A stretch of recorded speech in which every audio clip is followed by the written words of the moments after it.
بسم الله الرحمن الرحيم والصلاة والسلام على أشرف المرسلين سيدنا محمد وعلى آله وصحبه وسلم تسليما كثيرا. إخواني أعزائي أبنائي الطلبة، يتجدد اللقاء بكم مرة أخرى في الجزء الثاني من محاضرة الكورنيال Topography, Aberrometry and Corneal Biomechanics. The second session is about the understanding of the corneal aberrometry. These lectures came along the series of Ophthalmology Made Easy, and these lectures are part of the continuous medical education for all postgraduate students and medical doctors who are practicing ophthalmology, practice in different eye departments and different eye hospitals. I hope by this lecture that they will understand the meaning of optical aberrations and the impact of these aberrations on the visual function and the visual quality. And I hope that you will be benefited from this lecture, and let's go and dive deeply in this corneal aberrations. In this lecture, we will discuss the following topics: the interpretation of different Zernike polynomials, and also we will study and classify the different high order aberrations, and we will discuss how we quantify the high order aberrations by means of root mean squares and the point spread function and the modulation transfer factor. And finally, we will study the different aberrometry principles and machines. بسم الله الرحمن الرحيم والصلاة والسلام على أشرف المرسلين سيدنا محمد وعلى آله وصحبه وسلم تسليما كثيرا. Understanding the optical aberrations and the principles of aberrometry was one of the confusing and vague subjects for me while I was in the fellowship program. And the reason for that, because of the lack of the practice of this science in the daily practice and the lack of the aberrometry machines at that time to utilize its clinical significance in understanding the visual quality of the patients and the image quality, and the vague complaints that your patient usually is suffering and is not happy with his glasses. However, I find it mandatory for me to explain to you some of the principles and the basics of understanding the optical aberrations and their impact in the visual quality of the patients. Now, I'll start with the statement of the Harry Truman, which is one of the former presidents of the United States. He was the 33rd president. He says that if you cannot convince them, confuse them. But I hope after this lecture that I will not confuse you. I will convince you, and I will start with the saying Bismillah ar-Rahman ar-Rahim. رب اشرح لي صدري ويسر لي أمري واحلل عقدة من لساني يفقهوا قولي. I will do my best to explain for you what I understand through the different principles of aberrations and the Zernike polynomials and its classification and the measurement, and I hope that you will understand and get benefit from this information. A brief historical prospect about the optical aberrations is related to the astonishing work done by the Dutch mathematician, that is Frits Zernike. And he got the Nobel Prize for his work explaining the optical blur that's perceived at the retina is mainly related to the optical aberrations. And he claimed that our optical system is not a perfect optical system. However, it is dominated by a lot of aberrations at the level of the cornea and at the level of the lens, at the level of the aqueous. And he did made a clinical classification for all of these aberrations, named by his name, that's Zernike polynomials. And for this astonishing work, he got the Nobel Prize at 1953, as he is the first one who explains all the aberrations that can be perceived by human being. And he claimed that our optical system is not perfect system. However, you will see later on in the next coming slides that we are, as a Muslims, we believe that بسم الله الرحمن الرحيم تبارك الله أحسن الخالقين. وبالتالي ستجد أن ما قصده بوجود الأوبتيكال أبريشنز على مستوى الكورنيا أو على مستوى اللينس، سنجد أنه فيما بعد أن our optical system is a very perfect optical system, and what's known as compensation of the aberrations, that's the positive aberrations present in the cornea is compensated by the negative aberrations present in the lens, and at the end the image will be perfectly, precisely focused in the retina. And even with growing age, these optical aberrations undergoes changes as there is changes in the lens, but these changes will affect the image quality in favor of increasing the optical depth, so that the patient will have better ability to read. So we are, as a Muslims, we believe that our God has made a very perfect creation of our eyes, and although scientists, they are not believing in this, and they think that our optical system is not perfect optical system, but we believe that our God has created our eyes in a perfect state, and our shortage of knowledge and our limitation of achieving his ability to create our eyes is the explanation for why the scientists, they say that our optical system is not perfect system. In the coming slides, you will see and discover that our system is a perfect system, and even there is beyond the eye, that we are not seeing with our eyes, but we are receiving the image with the eyes, but we are seeing with our brain. So even if there is a minor aberrations at the level of the eyes, it is corrected and improved and enhanced at the brain by certain process. We still have a shortage to understand the mechanism by which the brain improves the image quality and sharpen the image beyond the level of the eye. So in the coming slides, you will see about these details, and I hope you will enjoy this. Now, starting with the definition of the optical aberrations. Optical aberration is defined that when there is any departure of the optical system, either a lens or mirror, from producing a truly perfect image. And by truly perfect image, we mean distortion-free for a given object. So if you have a given object, you will have a corresponding image. Now, this image should be exactly a mirror image, exact shape and size, and clarity and transparency and intensity and contrast sensitivity to the object. Any deviation of this criteria from the object, this is blamed to be due to the optical aberrations. So we can say that the optical aberration is a qualitative disparity between the object and the image, or it is an imaging defect or optical noise that's responsible for the departure of the image from being exactly the same as the object.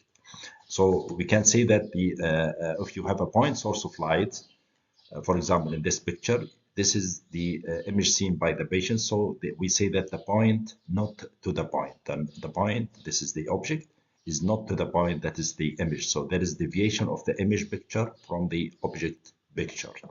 So this is the optical aberrations.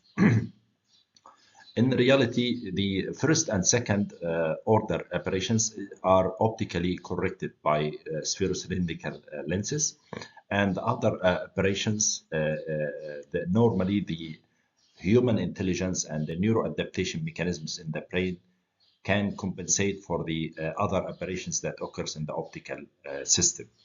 So the net result will be a perfect image will be seen by the person, because even if there is some amount of aberrations in the optical system within certain limits between brackets, can be corrected or enhanced by the brain by the process of neuroadaptations. However, if the degree of aberrations exceeds the normal limits of the human being for improving the quality of the image, this will result in the reduction in the image quality, and the patient will start complaining of glare or halos or whatever based on the aberration that he has.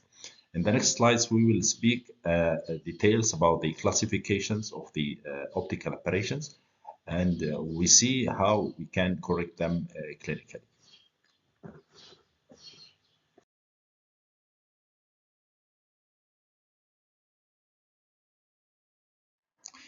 The optical operations can be broadly classified into as a low order operations and high order operations, and can be further subdivided based on the Zernike polynomials. This Zernike is a scientist who arranged these operations into a pyramid shape. They are around 65 in numbers. The initial three rows represent the low order operations, and the remaining represent the high order operations.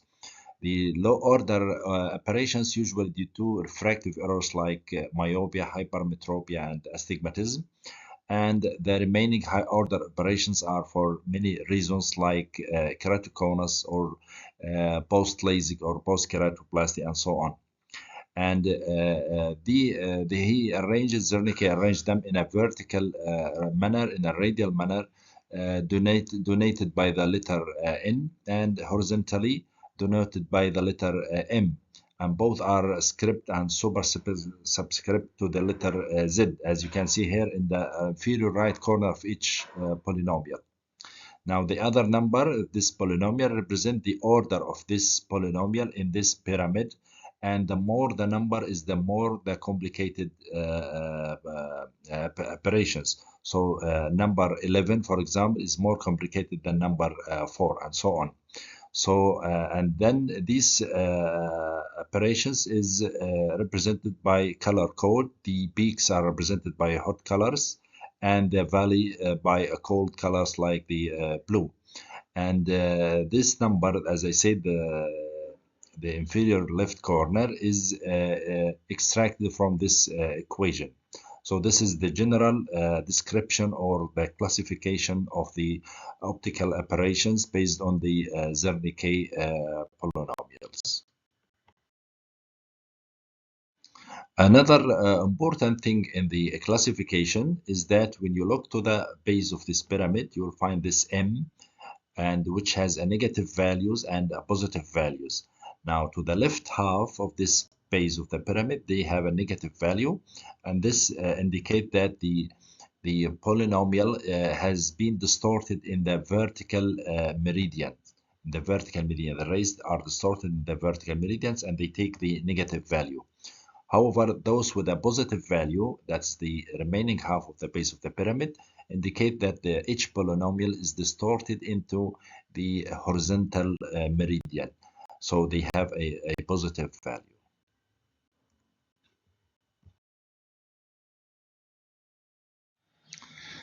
Still in the context of understanding the meaning of Zernike polynomials, as I said before, that these polynomials are denoted by the letter Z, and the Z has a denominator and numerator. The numerator reflects the number of meridians involved, and the denominator reflects the level of the order in a sequence, and it actually reflects the number of slopes are involved.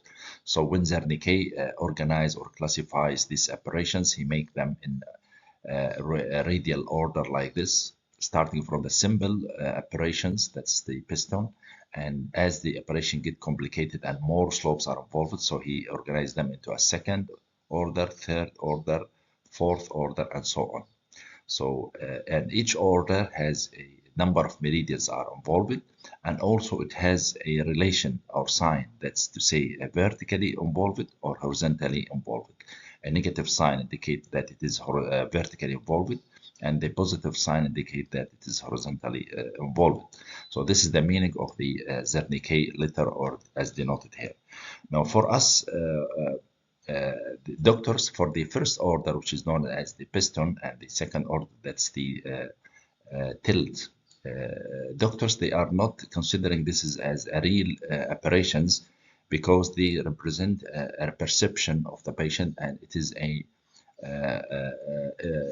perception of the image rather than an operations. The piston is due to variation of the image size for near and far, and the tilt is also depends the angle by which you see the object. For example, this is a tilt due to the angulation of the by which you are seeing the target, but this is not a real operation. So doctors, they are not worrying about these operations.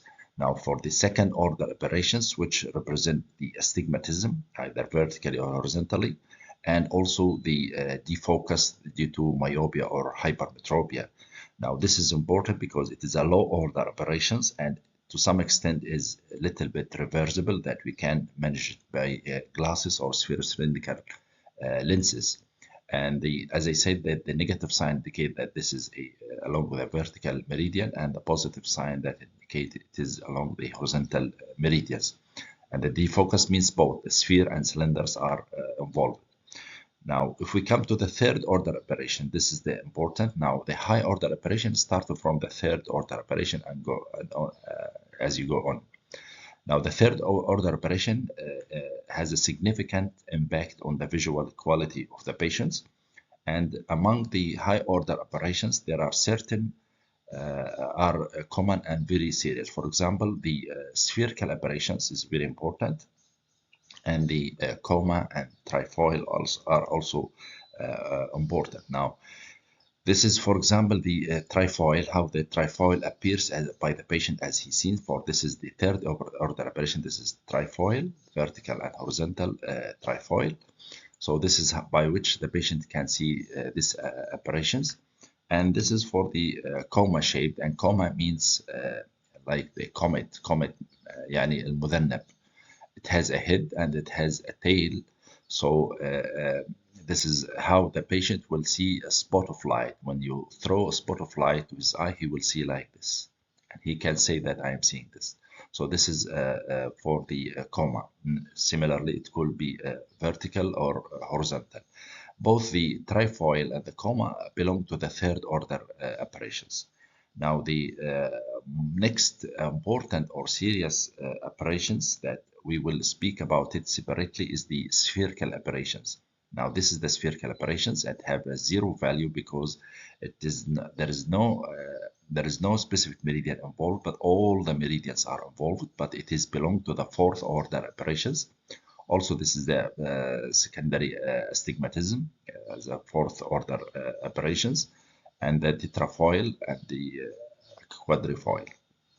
So the spherical aberration, because of the distal, the central rays will converge at a particular point, and the distal rays will converge earlier because the power of the lens at the periphery is more.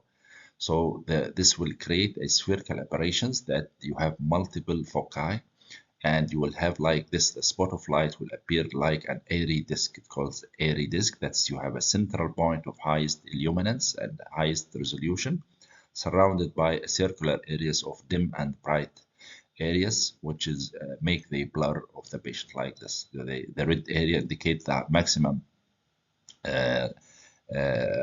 stimulus intensity and the best resolution, and then as you go from the center, it becomes a circular fashion and it becomes a blur. This has a greater impact on the quality of the vision and the quality of the image to the patient. So we will speak about the spherical aberrations in details, and we see how to manage this. Other aberrations, they are not important clinically, apart from that what I have said, the spherical aberrations, the coma, and the trifoil. These are more important as far as the high order aberrations. Now, to understand how to read the polynomials, and accordingly we can construct a three-dimensional image. Of course, you will not construct the image, the machine will do this for you, but you should understand what's the meaning of these numbers. We mentioned before, according to the Zernike polynomials like classification, that each polynomial has a Z number with a script and a superscript, and the upper number indicate the number of meridians. This is indicate the number of meridians affected by this polynomial operations, and the lower one indicate the number of the slopes. So if you want to read this one, this indicate that no meridian is affected. However, we have two slopes, and since no meridians indicate that this is a spherical error, and this is a second order operations, as you can see. So this is a low order operation, this is second order, and there is no meridian affected because this is an spherical operations. Now, if you look to this number, for example, this abnormality or aberrations, the number 4 denote this is a fourth order aberrations with we have four slopes. We have four slopes, and we have two abnormal meridians. The affected meridians will be two, and the negative sign, as I said before, indicate that the vertical meridian is affected. So we have two abnormal vertical meridians affected, and we have four slopes. 1, 2, 3, 4 are there in this operations. So this is read as Z4 minus 2. This is another example, Z2 minus 2. Indicate that this is a second order operations with two slopes. So this is a second order operations. And the meridians affected are two. Two meridians are affected, and mainly they are the vertical meridians are affected. So this is the shape of the operations and the two vertical meridians which are affected. Now this one is Z51.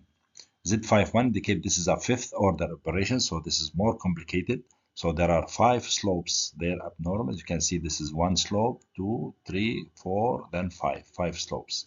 So this is fifth order operations, and one meridian is affected by this slopes.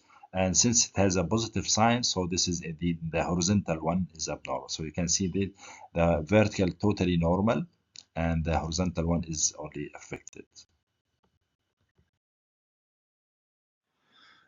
So if we ask what's the high order operations, the definition of high order operation can be simply defined as any refractive error that cannot be corrected by the traditional spherocylindrical lens combination.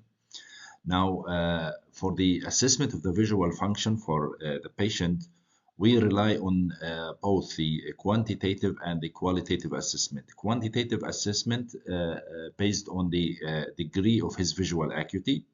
However, you might have two patients with the same visual acuity, but with different quality of visions. You will find one patient is not happy because the quality of his vision is not satisfying him, although they have the same magnitude of the visual acuity in terms of Snellen's chart or ETDR's chart.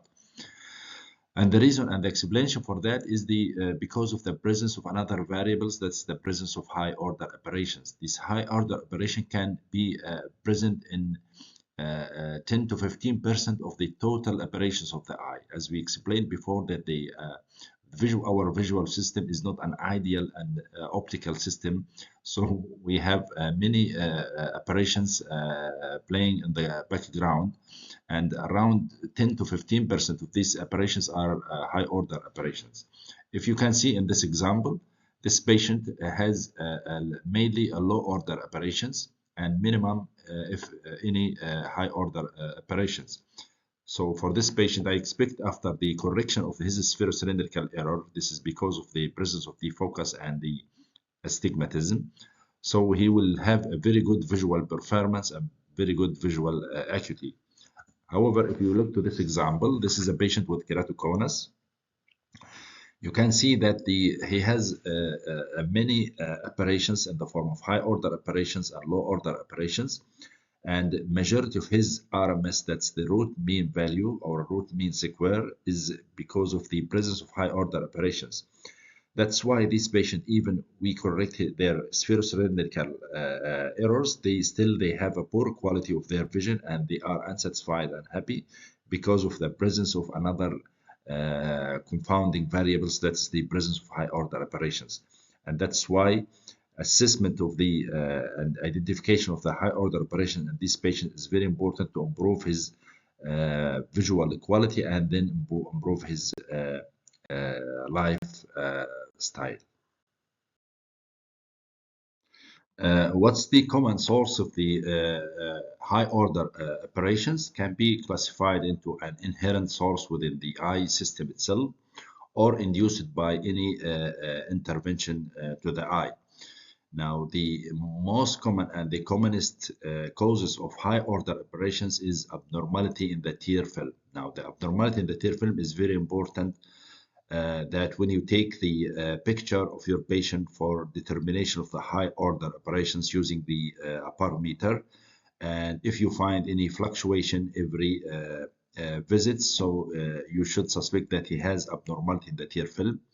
And perhaps before taking any decision or intervention, you need to manage him and treat him with lubricants and tear replacement, so that you can really identify the exact source of his high order operations. So tear is very important cause of high order operations, abnormality in the tears. Other is of course, the cornea. And when we say the cornea, we mean the anterior surface as well as the posterior surface of the cornea, and even the stroma. Any residual scar or previous scar in the cornea can lead to high order operations. And this explains why the patient is not satisfied with his vision. Another source, common source, is the aqueous abnormality, but it is minimum. But the most important is the lens. Any changes in the lens will lead to a high order operation. So this is the three main causes of the high order operation: the tear film, the cornea, and the lens. Of course, the retina and the vitreous also another source. Another induced source of high order operations, number one, is the intervention therapy, either spectacles or contact lenses. They can induce a high order operations when they are decentered or they are not measured properly. They can induce high order operations, especially decentration and instability of the hard contact lenses. Another thing and common cause is the intraocular lenses, especially those with the multifocal, and when they are decentered or tilted or subluxated, they will be an important source of high order operations. Refractive surgery, especially the previous types of refractive surgery, when there is decentered ablations or any abnormalities in the treatment zone. So this will lead to high order operation. However, the recent trend of the topography guided and aberrometry guided ablations has reduced to large extent these complications. The trauma, especially trauma to the lens or trauma to the pupil size is proportion to the degree of high order operations. So the more the pupil size, the more the high order operations. So any trauma that affecting the pupil function or the lens quality, this will lead to high order operations. Now let's talk about how to assess or measure the optical operations of the eye. There are three key terms that we should understand to evaluate the optical operations: the root mean square, the point spread functions, and the modulation transfer factor. Now, the first one, that's the root mean square, is a quantitative assessment of the optical operations. That is, it will assess the optical operations and gives a fixed figure or number of the sum of the total operations present in the eye. And also you can differentiate between the low order operations and high order operations, and the internal operation versus the external operations that is on the surface of the cornea. However, it doesn't give a description of the shape of these operations or how the patients can perceive these operations. So it is just a numerical value, like the numerical scale in the automated perimetry, the same thing. Now, the point spread functions is another, along with the modulation transfer factor. These two gives assessment of the optical operations in terms of the shape of the operations and how the patient can perceive these operations. And also it gives idea about the impact of these operations on the quality of the vision of the patient. So in order to properly assess the optical operations, we need to have a fixed figure to know the quantity of operations present in the system. We need to know or to have an idea how the patient will perceive these operations. And we need to have an idea about the impact of these operations on the visual system and on the quality of vision. So the next slides, we will start one by one, speaking about the root mean square, the point spread function, and the modulation transfer factors. Now we come to the first quantitative assessment or evaluation of the optical operations using the root mean square. The root mean square is the quantitative assessment or the quantitative value that we describe the amount of optical aberration in terms of integral numbers.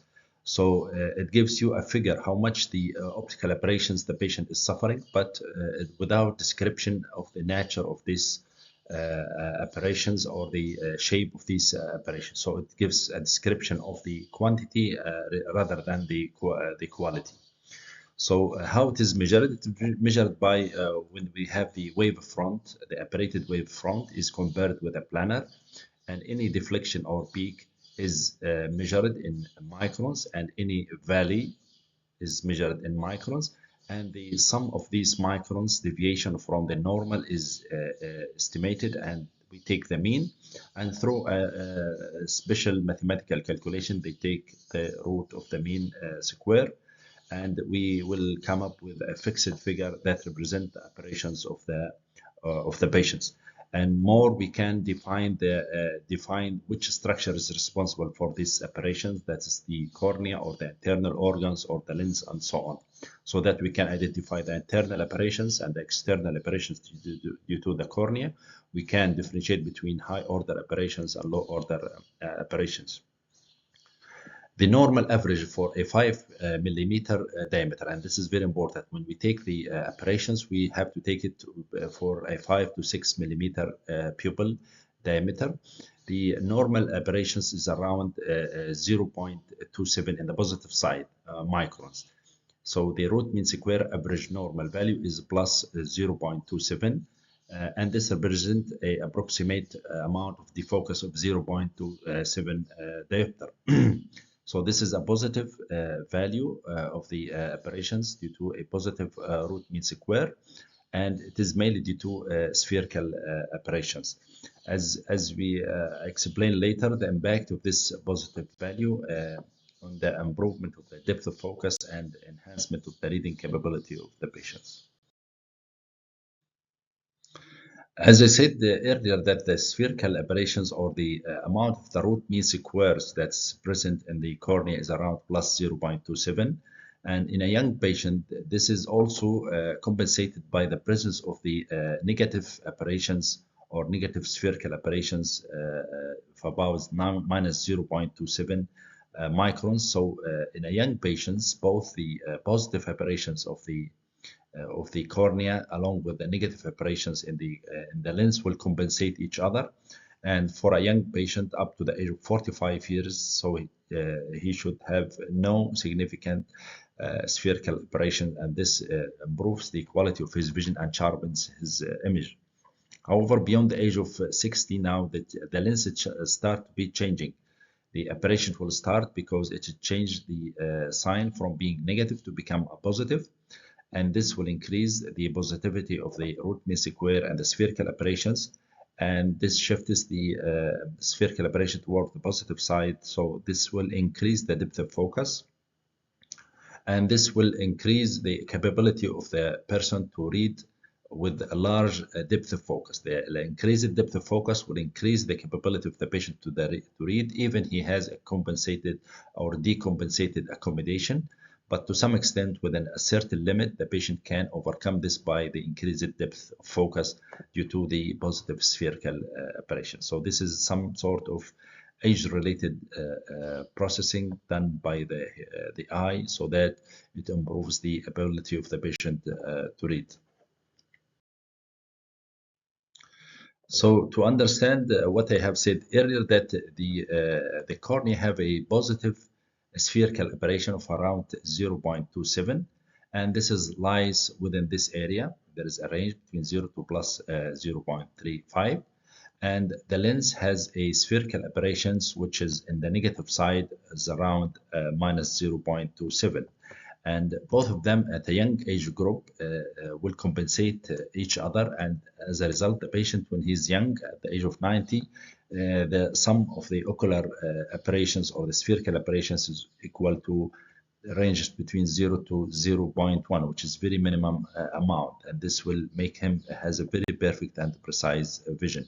However, as I said, when he grows up, now the lens spherical aberration will become in the positive side, so this will increase the spherical aberration in favor of increasing the depth of focus to overcome any decompensation in his accommodation. Another term that I like it to explain is the what's meant by compensation or correction of optical aberrations. Now, compensation of the optical aberrations means that now with the advancement in the technology of the aberrometry and the combination of aberrometry and topography, so that we can isolate and determine which structure is responsible for the maximum high order aberrations, that we can determine is it originating from the cornea or from the structures, internal structures of the eye, or from the whole eye, and so on. So based on that, we can plan make a strategy for the management of the aberrations of the patients.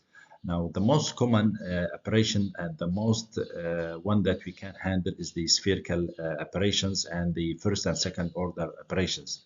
As you know, the first and second order aberrations, mainly the defocus and the spherocylindrical aberrations, is managed by glasses, spherocylindrical lenses, or by contact lenses.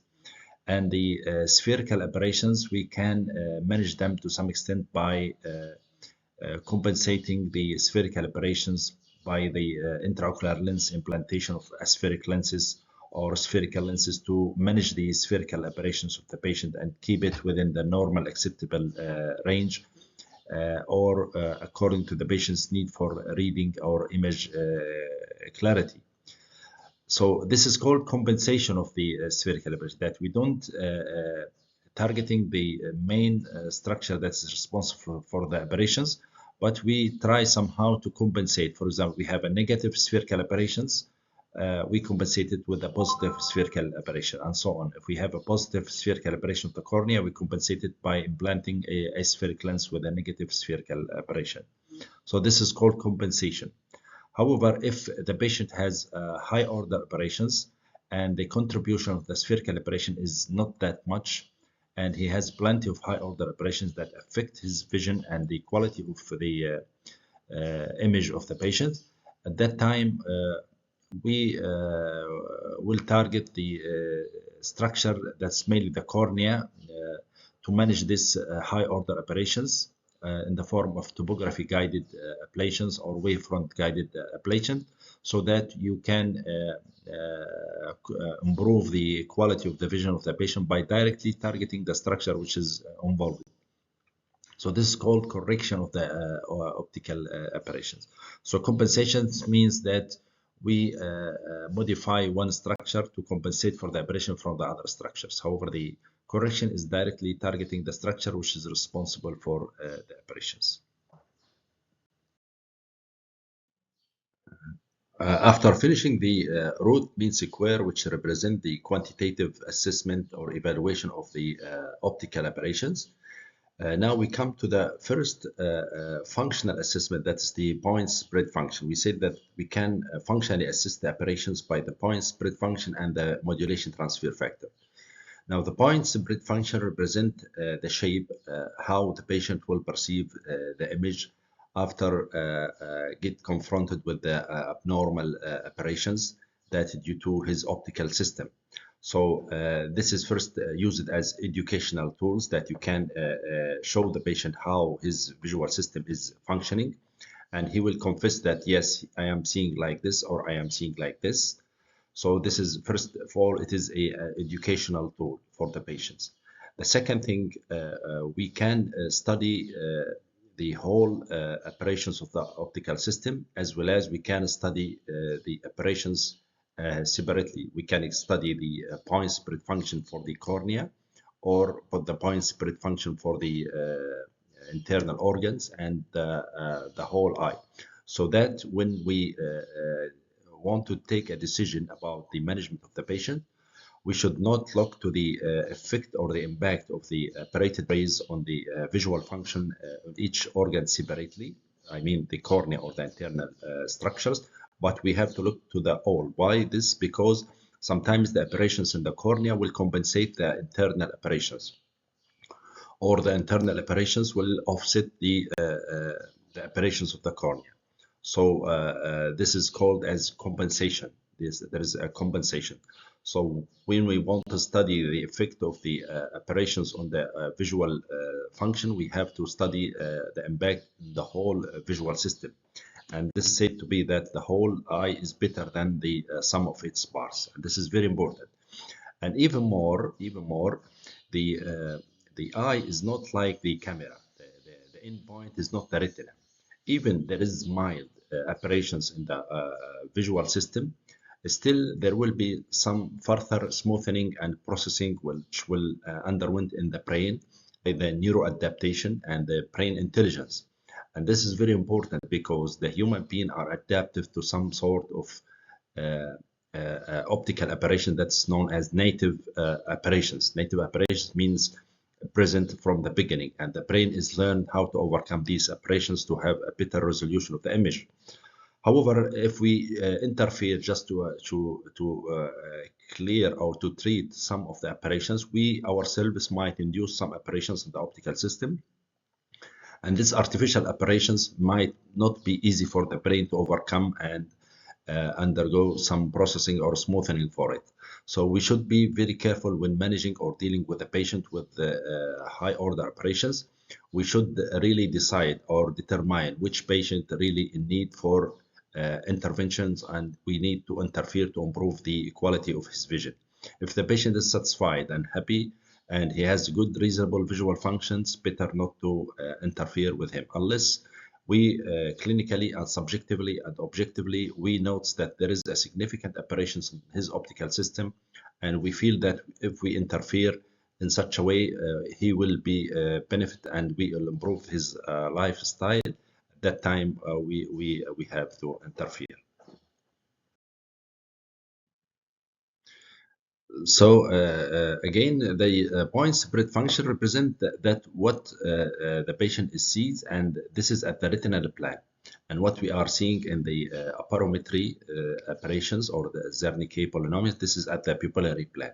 So to understand this, that what you see at the pupillary plane is not necessarily to be the same as you can see in the retinal plane, because there is some compensation by other structures. You have the lens, you have the vitreous, you have the aqueous.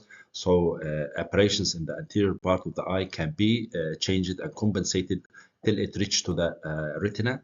And at the retina, the patient will perceive this. So the point spread function represents the final, or not the final, it is the way that he perceived the aberrations, that still through the visual pathway, it will undergoes further processing at the brain. And that's why the eye is not like the camera. The camera, the endpoint is the sensory film. However, the eye, the endpoint is not the retina, but it will goes further to the brain. Before speaking about the second quantifiable measure of assessing the visual function or the optical aberrations, which is the modulation transfer factor, I would like to just to emphasize that our human visual system in its basic level is just a contrast sensitivity detection system. So that to be able to see this letter, we have the ability to recognize the difference in the contrast between this black bar from this white bar. And as this ability is reduced, so the visual function will be reduced. So in the modulation transfer factor, we compare the contrast sensitivity of the object with the contrast sensitivity of the image. The closer the image contrast to the object contrast indicate a good modulation transfer factor and or function, and indicate a perfect visual system. As the contrast sensitivity of the image or the quality of the contrast of the image is reduced as compared to the object, this indicates that the patient has poor modulation transfer function, and this implicates that he has poor visual function. This should be clear because we use this function to assess the optical aberrations of the patients. One of the parameters to assess the optical aberration based on the modulation transfer function. So by studying the barometry profile of the patients is our aiming to have a perfect vision for near and far. And also we have an image quality, an excellent image quality in terms of contrast sensitivity and clarity. So as you can see here, this two patients with the same quantity, that's 20/20 vision. However, the quality is not the same. Has better quality. So our aim is to improve the quantity as well as the quality of the vision of the patients. Now we come to the modulation transfer factor. This is the third quantifiable or measurable variables for quantifying the high order operations. We finished the root mean square and the point spread function. And now we come to the modulation transfer factor. Modulation transfer factor is nothing, just a measurement of the contrast sensitivity. As you know, when we assess the visual system, among the things that we assess, apart from the visual acuity, is the contrast sensitivity, which is the ability of the eye to discriminate between two targets of similar color based on the difference in the contrast, or the discriminate based on the difference from the background. When we have a stimulus of luminant stimulus and background, the ability of the eye to discriminate this stimulus is known as the contrast sensitivity. And as you know, also the contrast sensitivity is inversely proportional to the spatial frequency. What's meant by the spatial frequency? We mean that the number of items that can be seen by unit area. For example, this is a target with a low spatial frequency, so you have two targets here in the same unit area. This is a medium spatial frequency, so you have more targets per unit area, and this is a very high spatial frequency, that you have plenty of targets per the same unit area. So once we have low spatial frequency like this, now the brain will recognize this target with a high contrast, so he can differentiate between the parts very clearly. So we say that the high contrast means high MTF, high modulation transfer factor. So MTF is the representation of the contrast sensitivity. By this variable, we want to understand or know the impact of the high order operations on the contrast sensitivity. If the high order operations reduces the contrast sensitivity, means that it has great effect on the quality of vision of the patient. Now, if you look to this example, here is two patients. One underwent spherical intraocular lens implantation, and the other one underwent multifocal IOL. And we studied after studying the high order operations and subdivide the contribution of the cornea from the other structures of the eye. They found that there is an improvement or much better contrast sensitivity in this patients who has underwent spherical IOL implantation as compared to that patient with multifocal IOL. You can see the contrast, or the MTF, has been reduced here as compared to this patient. So this indicates that this patient has a better contrast sensitivity and better quality of vision. This is the implication of the MTF. Another example of the variations of the MTF, for example, this is two patients. One underwent LASIK surgery and the other one underwent ICL implantation. So when they studied the contrast sensitivity, especially the one which is impacted by the cornea, they found that the contrast sensitivity has been better improved in the group with, or the patients with ICL implantation, as compared to the patients with post LASIK. You can see the contrast sensitivity is reduced here, and the contrast sensitivity is better here. However, the contribution of the internal other optics, the contrast sensitivity is not much changed. However, mainly the one which is due to the cornea has been changed, and this of course reflected the total contrast sensitivity of the total eye. So by studying the MTF, we can have an idea about how the patient will perceive the picture and the contrast sensitivity, and accordingly we can say that this high order operation affecting his quality of vision or not. To explain the modulation transfer function, which is measure of the contrast sensitivity. Contrast sensitivity simply defined as the ability to transfer the contrast of the object to a contrast to the image. That's the percentage of the image contrast to the object contrast. If you have 100% contrast sensitivity, the contrast of the object will be 100% transferred to the retina. And if you have a reduction, any factor that will be reducing the contrast sensitivity, that is the transmission of the energy of the light to the retina. If there is any reduction of the percentage of reduction of the energy to the retina, so this will be reflected in the quality of the image perceived in the retina. So it is expressed in a percentage from 0 to 100%. 100% indicate maximum contrast, and 0% indicate very poor or no contrast. And this is explained in relation to the spatial frequency stimulus expressed in cycles per degree. And it has a range from 0 up to the cutoff value of 30. As you can see that normally we have reduction of the contrast sensitivity as the spatial frequency increase for the stimulus. The more the spatial frequency, the less contrast stimulus, the less the contrast of the stimulus, so that you will have this curve.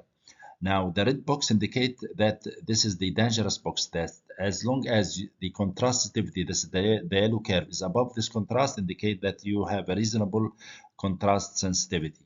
However, if you patient reach to this level, this box, that's a 40% reduction of the contrast against a 10 cycles per degree stimulus, this indicate that he has a poor contrast and he is not a good or suitable candidate for premium lens implantation, and I will explain later why. We are much more interested in the contrast between 5 to 15 cycles per degree stimulus, because this is the normal day-to-day life activity. As you can see here that for a 5 cycles per degree stimulus, there is nearly 90% contrast, and for a 15%, there is around 50% contrast, and for a 10 cycles per degree, there is around 70% contrast. Now, this is a good and excellent contrast sensitivity for this patient. The problem that implantation of a premium IOLs or multifocal or diffractive lenses, this will improve the depth of focus and improve the near and intermediate and distant far vision, but this is on the expense of the quality of the vision. That's to say, it will cause the reduction in the contrast sensitivity. So any patient you implant intraocular multifocal lens, this will lead to decrease in the contrast sensitivity on the expense or in favor for improving his far vision or intermediate vision. So if your patient is already, he has a good reserve of contrast sensitivity, that's to say he has a very good high curve like this, so he can withstand a little bit reduction of the contrast sensitivity using the multifocal IOL in favor of improving his depth of focus and near vision. However, if your patient is a borderline, that's to say touching this box or within this box, as we will see in this patient, now, at that time, you cannot take the risk and implant intraocular lens, multifocal lens or premium lens, because he will have a significant reduction in the contrast and he will not be happy or satisfied patient. For example, you can see that this patient, that's the total contrast sensitivity of the patients, that it falls within this red box, and this is for the internal contrast, and this is for the corneal contrast. So this patient is not a good candidate for premium lens implantation, and the reason why I have explained that these lenses will have improvement in the depth of focus, but this is on the expense of the contrast or the quality of vision. Now, what are the common complaints of patients with high order aberrations? The common complaints are diplopia, blurring of vision, ghost shadowing, and halos around the light, like this. Find halos around the light, and starbursts like this, that you find the cars will be like this. This is the normal, and this is the starbursts, and a low of contrast and poor night vision. This is the common complaints when you find the patient is not satisfied and not happy with his vision, and he's complaining of this. You should do a Aberrometry profile study to determine whether he has high order aberrations or not.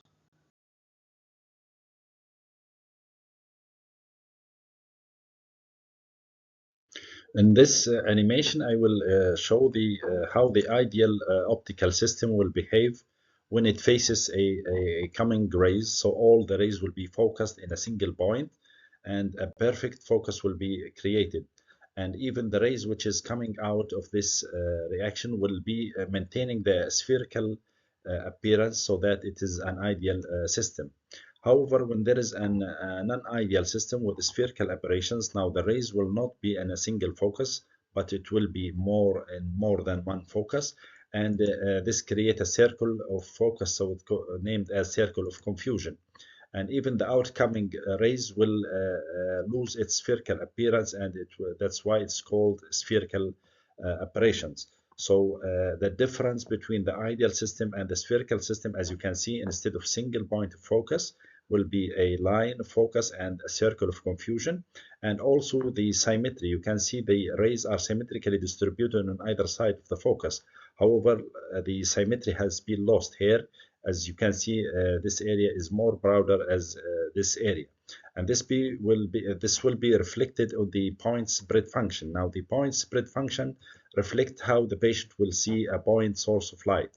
Now, a normal system, the point source of light will have this appearance with typical symmetry between two arms and a single focus point.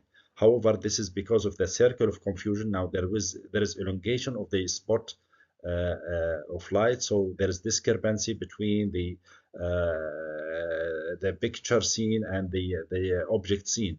The real picture of the image of the object and the image created, there is a difference.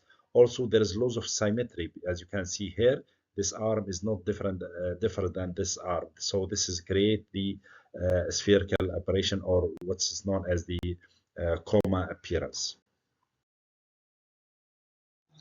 In this slide, I will explain how the spherical aberration created in the presence of a normal spherical lens.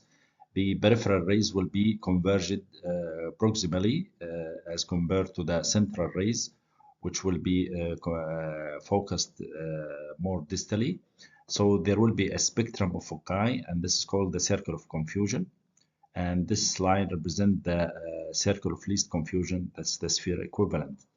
However, in a spheric lens, both the peripheral rays and the central rays will be converging in a central single spot of light, so there will be no spherical aberrations in this type of lenses.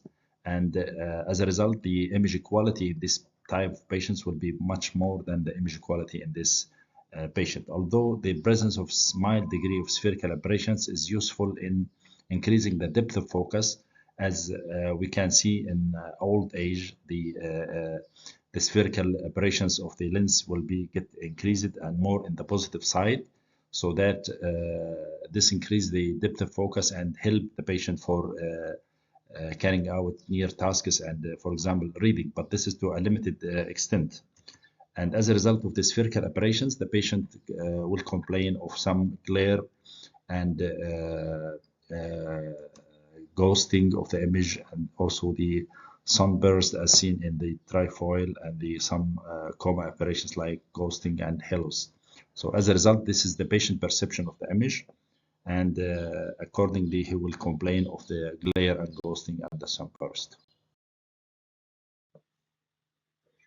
Now, as I explained before about the causes of the spherical aberration and the relation between the shape of the cornea and the occurrence of the spherical aberrations. Spherical aberrations, one of the most common and important aberrations in the high order aberrations, for many reasons, that it is a little bit, to some extent, can be reversed by compensation or by correction of the surface of the cornea, and also it is useful in increasing the depth of focus. I will explain about this just now. Now, the positive spherical aberration can be the spherical aberration can be positive or can be negative. Positive when the peripheral rays are converged early, because the peripheral part is more powerful, so you have a proximal convergence of the peripheral rays, and there will be a distal convergence of the middle rays. However, a negative spherical aberration is the reverse. The peripheral rays will be converged distally, and the central rays will be converged proximally. So this is an example of a negative spherical aberration, and this is called a positive spherical aberration. Normally, we have a positive spherical aberrations of the cornea, when we explain about the Q value and its relation with the spherical aberration, as you know, the cutoff point for the 0.53 Q value signifies there's no spherical aberrations, and any value before this is regarded as a positive spherical aberrations, and any value after this is regarded as a negative spherical aberrations. And the normal cornea, we have an average range between 0 to plus 0.35. Mean value is plus 0.275 of spherical aberration. So normally we have a positive spherical aberrations, and as I explained before, that this positive spherical aberration is compensated by the negative spherical aberrations of the lens. Now, this is the wide range of the spherical aberrations of the patient that he can suffer based from a point source of light. This is the point spread function. So here, when the Q value is 0.53, there is no spherical aberrations. And here are, as the value increase in the positive side or negative side, this is the shape of the point spread function as perceived by the patients in relation to the spherical aberration. This is called the airy disc. The airy disc, alternating areas of bright and dim areas based on the spherical aberrations and based on the depth of focus. Now, the importance of the spherical aberrations is that to some extent, it increases the depth of focus. Depth of focus means that the ability of the patient to read with different distance within a certain limit without the need for accommodation. People above the age of 50 years, when they have decompensation of the accommodation, they will need some amount of depth of focus to overcome this decompensation in the accommodation. So the presence of positive spherical aberrations is very useful in compensation for the shortage of the accommodation.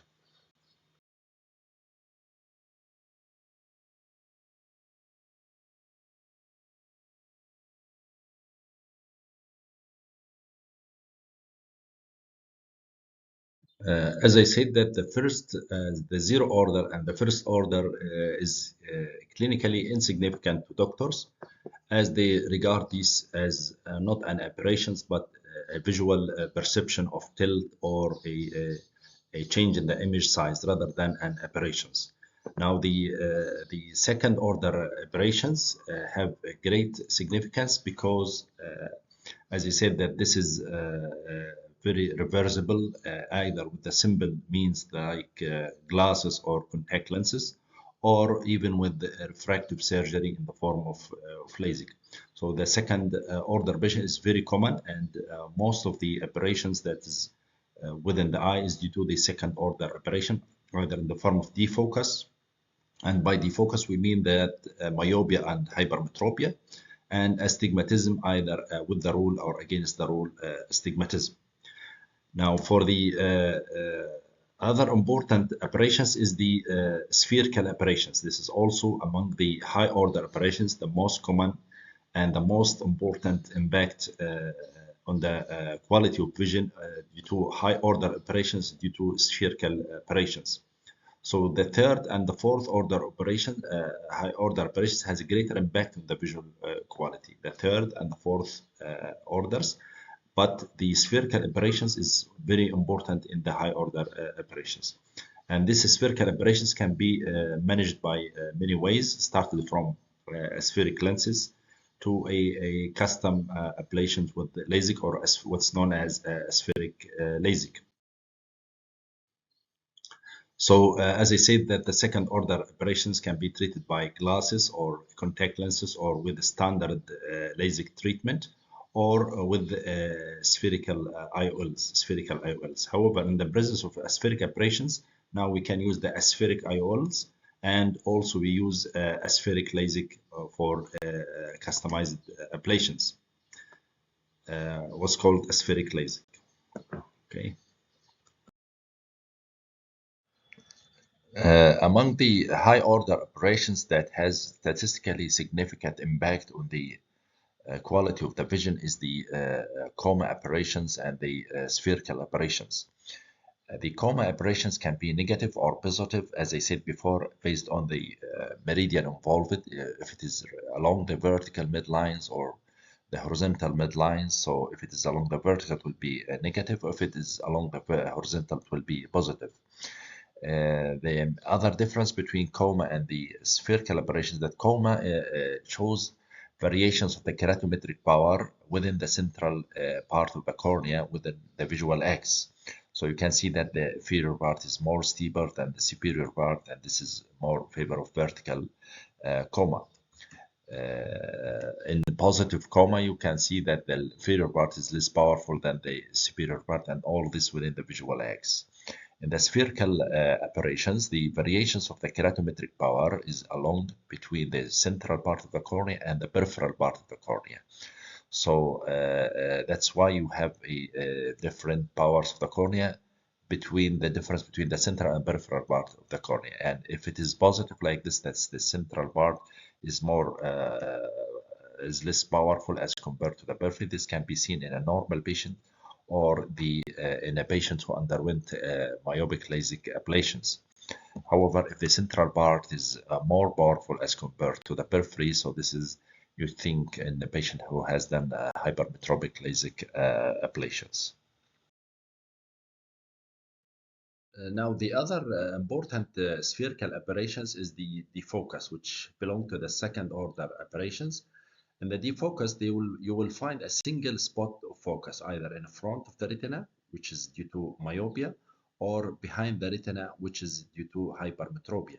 That's why you will find the image, you have a single blurred image. That's why it is called defocus. Unlike the spherical aberration, in which you will find multiple foci either in front or behind the retina, either it is a positive or negative aberrations. That's why in the point spread function, you will find multiple zones from the center toward the periphery because of the multiple foci. So this is the main difference between the defocus. You will find a single image with the blurred margins. That's why it's named defocus due to myopia and hypermetropia. Unlike the spherical aberration, in which you will find transitional multiple zones as you go toward the periphery, either because of positive or negative spherical aberrations. Combination of second order aberrations, third and fourth order aberrations. So it is better to have a wave guided LASIK treatment to correct all these together, and this comes the importance of studying the aberrations of the patient before contemplating any sort of treatment before you look to the aberration, the whole aberration profile of the patients. Of course, there is no wavefront corrected IOL, so till the moment, the only way is to correct these aberrations with wavefront guided LASIK ablations. This is example of operation profile of one patient. If you can see, this patient has a central flattening at the center. Most likely he has underwent LASIK ablations, so that he will complain of positive spherical ablations. But when we look to the ablation zone or the center, as you can see, it is a little bit displaced horizontally. So we expect that this patient will have significant spherical aberration on the positive side because of the LASIK ablation. And because of the decentration of the optical zone, he will complain of coma. And you know, there is no much displacement in the vertical meridian, so the vertical coma is minimum. However, the horizontal coma is significant on the positive side. So he will have a combination of both horizontal coma as well as spherical aberrations, and the image quality will be reduced based on the combination of these two aberrations. When you look also to this patient, you will notice that he has a horizontal significant trifoil, and this is because of the variable powers in the mid-periphery of the cornea, so he has also a significant amount of trifoil. So by this way, you can understand how to read the aberration profile based on the amount of aberrations that predominantly present in the chart, and is it in the positive side or negative side. You can understand, and targeting what are the priorities for you. Now, for this patient, for example, he has a significant aberration, so the question now whether this patient will benefit from multifocal IOLs or diffractive lenses. This depends on the total RMS value and the total Q value of the patients, and accordingly you will decide whether to implant a spherical lens or spherical lens or a negative aspheric lens. This is another example, shows the relation between the LASIK ablation and the operation that happens to the patients and the impact on the modulation transfer factor. As we explained before, this typical axial map of a patient underwent LASIK ablation with the typical flattening in the center of the retina and steepening in the mid periphery of the retina. Now, this is the image simulation. The image is blurred and is not a clear, sharp image. This is because of the high order operations. And when you look to the modulation transfer factor, now this is the dangerous zones that we have explained before, that is around 40 to 50% of the contrast sensitivity over a special frequency stimulus between 20 to 30 cycles per degree. Now, as long as the contrast sensitivity to the patient above this box, he will be happy and satisfied. However, you can see that this patient has a marked drop in the contrast sensitivity and he's falling within the dangerous zone, so this patient is not happy. And this is maybe because we are taking the measurement over a 6 millimeter zone. So as you know, the 6 millimeter zone, so more operations will be more to the patients.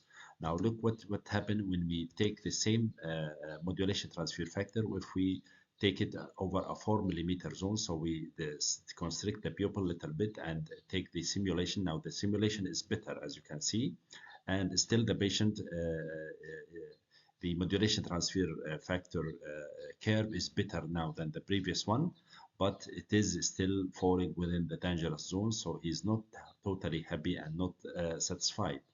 Now the same thing if we decrease the pupil size to a 2 millimeter, as you can see here, so you can see that the curve is going far behind the dangerous zone and the image simulation is much better than the before, and the curve is falling above the dangerous zone of the contrast sensitivity. So what I want to say that the reduction of the image quality is much more related to the decrease in the contrast sensitivity, and this is reflected back into the satisfaction and the happiness of the patients. Now we should understand the difference between the Q value and the spherical operations. The Q value is called a measure of the parabola of the eye, which is a factor without any unit that describes the shape of the cornea. As you know, the cornea is prolate in shape, which is more steeper in the center and flatter in the periphery. And we have a negative value of the Q value normally, which is around minus 0.26. This is a normal shape of the cornea. And for a typical spherical shape with a zero, will have a zero value of the Q value, and the average population, as I said, minus 0.26. And when we have a minus value with minus 0.5, this gives no spherical operations. So even with a zero Q value, with a spherical shape, we still have some spherical operations. This is because the innate variety of the lenses, the spherical lenses, that the peripheral part is more powerful than the central part. So to have an ideal optical system, you need to have a Q value of minus 0.5, so that you will have no spherical operations. A value greater than minus 0.252 is indicate this is a hyperprolate shape. This is commonly seen in keratoconus or after LASIK ablations, and value less than 0 power this is called or positive value. It is indicate oblate shape. However, the spherical operation is measured by the Zernike polynomials by the means of the root mean square. It is measured in microns, and normally we have a positive value, as I said before, of a plus 0.27, and for an ideal shape of the cornea that have zero spherical operations, you need to have a Q value of minus 0.52. At that time, you will have no spherical operations. Now, this differentiation and measurement is very important, especially when you decide or plan to put spheric lenses into the patients, So you have to have an idea about the pre-existing spherical aberrations so that you decide whether to implant spherical lenses or aspheric lenses or so on. In this slide, I will explain in details the relation between the Q value and the shape of the cornea. As you know, that the Q value is a fixed factor that has a fixed value without any unit, and it describes the shape of the cornea as far as the sphericity of the cornea. And if we have a Q value which is in the positive side, indicate that the cornea is prolate, the cornea is oblate in shape, and this is commonly seen in hypermetropic patients or in after myopic LASIK ablations, in which the peripheral part of the cornea is more powerful than the central part of the cornea. So this is called oblate cornea. And if the Q value becomes in the zero value, so this is typical spherical cornea. And even with the spherical cornea, still we have some amount of spherical aberrations because of the nature of the spherical lenses is that the peripheral part is more powerful than the central part. So even with a Q value of 0, this doesn't mean that the patient has no spherical aberrations. Now, if the Q value moves to a midway between the 0 and the minus 0.53, that is the normal distribution of the Q value in the normal population, which around minus 0.27. At this level, still we have some amount of spherical aberrations, and Dr. Sinjab named it as a positive prolate.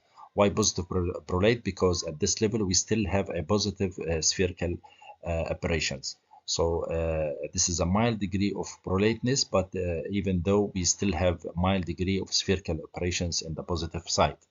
So now if the spherical aberrations reaches, if the Q value reaches to the 0.53, now this is the perfect state of prolateness of the cornea, and there is no any spherical aberrations at this level, and this is called the eagle's eye or the perfect prolate. Now, if the Q value moves to a value between the minus 0.53 to minus 1, this is indicate a more severe degree of prolateness, and Dr. Sinjab named it as a negative prolate because at this level the patient will have a negative spherical aberrations, and there will be no a single point of focus on the retina, and the patient still will suffer from a mild degree of spherical aberrations. Now, if the Q value extend beyond the minus 1, so this is a case state of hyperprolate, and this is usually commonly seen in a severe cases of myopia or in keratoconus. There will be no single focal points, and the patient will have more than one single focus, and he will sustain a severe negative spherical aberrations. So you can understand now the relation between the Q value and the spherical aberration that the patient will suffer, and accordingly the management should be made according to the degree of the Q value and the spherical aberrations. By understanding this relation, it is very important to decision making in the surgical interventions. So the shape of the cornea has a wide range from the oblate shape to the spherical to the positive prolate, that is in which there is a positive spherical aberrations, to the parapolia, and then negative prolate, and then hyperprolate. Now, in the next slides, I will speak about two of the famous parameter principles. That's the Hartmann-Shack principle and the wavefront principle by eye tracer. So I will speak about them and shows the difference between them. The Hartmann-Shack principle that used in many aberrometry machines based on the principle that we compare the normal wave front with the reflected rays from the eye which has the aberrations. So it is made up of a micro lenslet array and a CCD sensor. So we compare the normal wave front that's picked up by the special spot field, and when the aberrated rays coming from the eye is again refracted again. So we compare the deviated or the aberrated rays with that of the normal rays. So as you can see here, this is the principle of Hartmann-Shack, that we project rays to the eye.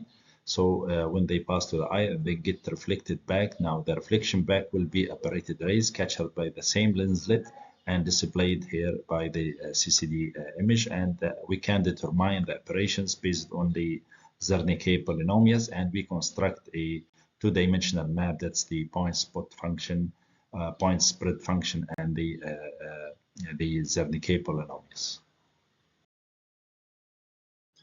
The other principles of apparameters, apart from the those who are using the Hartmann-Shack principle, is the one which uses the eye trace technology or ray tracing technology. The ray tracing technology based on a laser beam used to assess each point of the retina separately or sequentially. Around 256 laser beams within a quarter of a second are projected to the retina, and each point is assessed separately. And then this forward to a computer for displaying the operations based on the Zernike polynomials.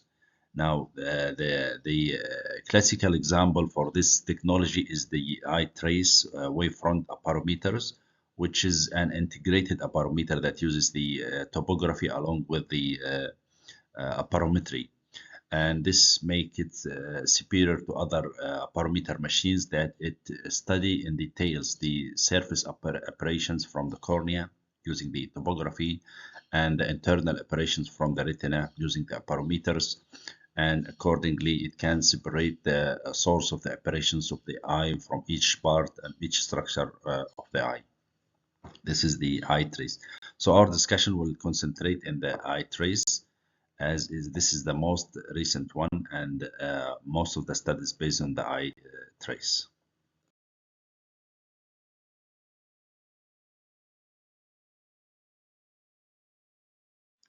This is the most important display in the eye trace. That's the wavefront and corneal topography summary display. It shows the all component of the operations, the total ocular operations, and the internal operations and the corneal operations. The internal operation, when we deduct the total ocular operation from the corneal operations, gives you the operations from the other structures of the eye. And this is the axial map, and this information gives you about the angle of alpha and the wavefront refraction and the total power of the cornea and so on. So these information are very important when you plan for premium IOL implantations, especially the angle of alpha. So this is one of the main important displays in the eye trace that contains very useful informations. And you can switch here between the eye trace, I mean the apparameter, and the topography. The second important analysis done by the eye trace is the dysfunctional lens analysis. That's the DLA, which assesses the functionality of the intraocular lens, I mean the patient lens, to determine whether the drop in the vision or drop in the quality of the vision is due to the cornea or due to the lens, and determine whether the patient will benefit from phakic lens implantation or laser corneal surgery, or from clear lens extraction. It has this index ranges from 1 to 10, and 1 means very clear crystalline lens like newborn baby, and 10s indicate a dense cataract. For example, this patient has a DLA of around 5.2. So if it is more than 5, so it indicates that he need for removal of his lens. So this patient, he will benefit from clear lens extraction or removal of this lens better than phakic lens implantation or doing laser corneal surgery. Also, it contains all the data for the other refractive procedures like the angle of alpha and the other important information. So this is the DLA, which is very useful tool in assessing the clarity and functionality of the lens, and determine the reduction in the image quality is due to the lens or to the cornea. Another very important display is the Chang analysis. And this Chang analysis is very mandatory to look for before deciding or going for any premium IOL implantation. So this chart will like the go or not to go for premium IOL implantation, as it shows the wavefront of the whole eye as well as for the cornea and for the internal structures. And when the presence of bars, and the bars indicate bad. So when you have bars indicate this patient is not a good candidate for premium IOL implantation, except for the astigmatism that you can go for toric IOL implantations. Also, displays the angle of alpha. As you know, the angle of alpha is the angle between the midway between white diameters, that's the limbal center, and the visual axe. And the angle of alpha is very important for deciding about the premium IOL implantation. If it is more than 0.5, indicate this patient is not a good candidate.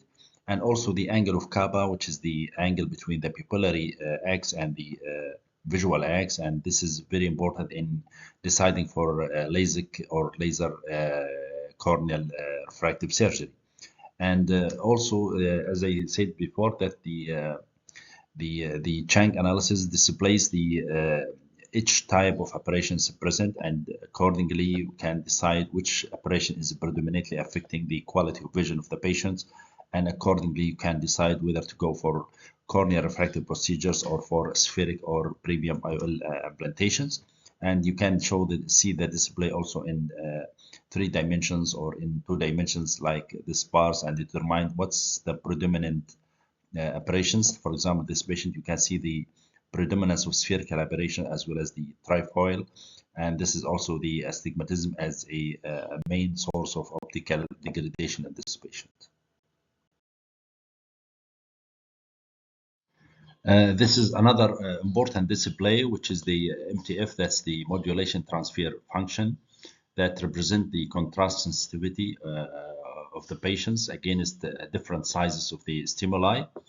And this basically shows this red box is the dangerous box that shows the if the patient falls in this zone, so it indicates that he's not a good candidate for premium IOL. So you can see that this patient has a 40% degree or 30% of contrast sensitivity against the 10 arc of a second's stimulus size. The more the percentage here indicate, the more the smaller the stimulus size. And for this stimulus size of 10 arc of a seconds, he has a 40% contrast sensitivity. Now you can see what will happen if we improve the sphere of the patient, so that you can see the contrast sensitivity has been improved as compared to the initial one after correction of the sphere, but still he's falling in this zone, so he's not a good candidate for premium IOL. However, you can see when we click on this button that where there's the glasses here, so it means that there is the toric correction is involved. So after the toric corrections, he has significant improvement in the contrast sensitivity. So this indicates that this patient is a good candidate for toric IOL implantation, and is not a good candidate for premium IOL implantations. To explain the modulation transfer function, which is a measure of the contrast sensitivity. Contrast sensitivity simply defined as the ability to transfer the contrast of the object to a contrast to the image. So that's the percentage of the image contrast to the object contrast. If you have 100% contrast sensitivity, the contrast of the object will be 100% transferred to the retina. And if you have a reduction, any factor that will be reducing the contrast sensitivity, that is the transmission of the energy of the light to the retina. If there is any reduction of the percentage of reduction of the energy to the retina, so this will be reflected in the quality of the image perceived in the retina. So it is expressed in a percentage from 0 to 100%. 100% indicate maximum contrast, and 0% indicate very poor or no contrast. And this is explained in relation to the special frequency stimulus expressed in cycles per degree. And it has a range from 0 up to the cutoff value of 30. As you can see that normally we have reduction of the contrast sensitivity as the spatial frequency increase for the stimulus. The more the spatial frequency, the less contrast stimulus, the less the contrast of the stimulus, so that you will have this curve. Now, the red box indicate that this is the dangerous box, that as long as the contrast sensitivity, this is the yellow curve, is above this contrast, indicate that you have a reasonable contrast sensitivity. However, if you patient reach to this level, this box, that's a 40% reduction of the contrast against a 10 cycles per degree stimulus, this indicate that he has a poor contrast and he is not a good or suitable candidate for premium lens implantation, and I will explain later why. We are much more interested in the contrast between 5 to 15 cycles per degree stimulus, because this is the normal day-to-day life activity. As you can see here that for a 5 cycles per degree stimulus, there is nearly 90% contrast, and for a 15%, there is around 50% contrast, and for a 10 cycles per degree, there is around 70% contrast. Now, this is a good and excellent contrast sensitivity for this patient. The problem that implantation of a premium IOLs or multifocal or diffractive lenses, this will improve the depth of focus and improve the near and intermediate and distant far vision, but this is on the expense of the quality of the vision. That's to say, it will cause the reduction in the contrast sensitivity. So any patient you implant intraocular multifocal lens, this will lead to decrease in the contrast sensitivity on the expense or in favor for improving his far vision or intermediate vision. So if your patient is already, he has a good reserve of contrast sensitivity, that's to say he has a very good high curve like this, so he can withstand a little bit reduction of the contrast sensitivity using the multifocal IOL in favor of improving his depth of focus and near vision. However, if your patient is a borderline, that's to say touching this box or within this box, as we will see in this patient, now, at that time, you cannot take the risk and implant intraocular lens, multifocal lens or premium lens, because he will have a significant reduction in the contrast and he will not be happy or satisfied patient. For example, you can see that this patient, that's the total contrast sensitivity of the patients, that it falls within this red box, and this is for the internal contrast, and this is for the corneal contrast. So this patient is not a good candidate for premium lens implantation, and the reason why I have explained that these lenses will have improvement in the depth of focus, but this is on the expense of the contrast or the quality of vision. After finishing speaking about the eye trace aberrometry as an integrated machine of tomography and aberrometry, we must speak about the second most famous machine in the market, that's the Pentacam AXL Wave as integrated aberrometry and tomography. And this is the display that you can see. Each sector of this display represent assessment of particular functions of the eye.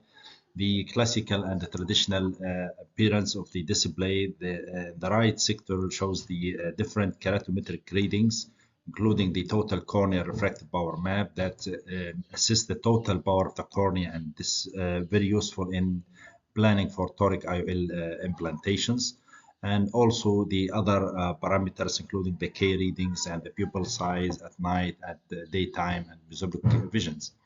This is the classical display of the Biomechanics map, the axial map, and the total corneal power map.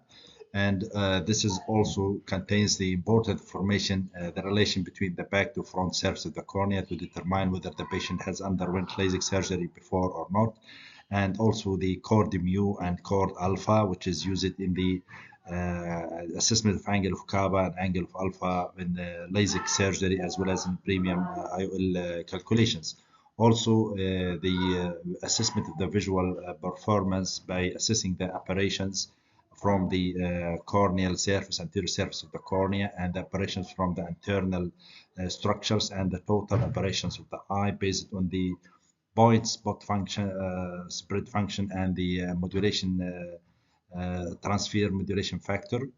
And also what's the new is about the retroilluminations, the function of the retroillumination to assist the any medial opacity, especially in the cataract, and also the principle of the Aberrometry here based on the Hartmann-Shack principle, as I have explained before. So this is the main components of the Pentacam AXL wave and its major contribution in the assessment of the visual function. بهذا القدر أعزائي الطلبة نصل إلى نهاية الجزء الثاني من محاضرة Corneal Topography, Aberrometry, Corneal Biomechanics and more. الجزء الثاني كان فيما يخص Corneal Aberrometry and understanding the corneal aberrations. الجزء الأخير من هذه المحاضرة فيما يخص بالcorneal biomechanics.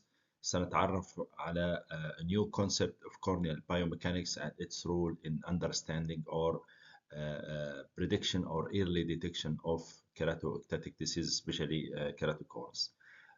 All the links are available in the page, and for any comments and feedback, you are most welcome to write for me, and I will be more than happy. Now, let's go and see the next session, which is about the corneal biomechanics.